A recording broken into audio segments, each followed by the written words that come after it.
এক ঘোর অমাবস্যার রাতে জমিদার জয়নারায়ণ বন্দ্যোপাধ্যায় স্বপ্নে স্পষ্ট দেখলেন নিমতার অঞ্চলের নিমের জঙ্গল, আর সেই গভীর জঙ্গলের এক বিশেষ নিম গাছ থেকে কর্পূরের গন্ধ বেরোচ্ছে।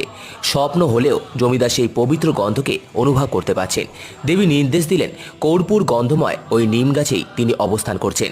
জমিদার যেন তাকে উদ্ধার করে গঙ্গার তীরের বরাহনগরেই প্রতিষ্ঠা করেন। স্বপ্নে দেখে জমিদার জয়নারায়ণ সঙ্গে সঙ্গে গেলেন নিমতার নিম গাছের জঙ্গলে। জঙ্গলে অনেক খুঁজে তিনি একটি বড় নিম গাছের নিচে এসে দাঁড়ালেন, আর সেই গাছ থেকেই বেরোচ্ছিল কর্পূরের গন্ধ। ধনী জয়নারায়ণ সেই কর্পূর সুগন্ধযুক্ত গাছটির পুজো করে শুদ্ধ করা কুড়ুল তিনি সঙ্গেই নিয়ে এসেছিলেন।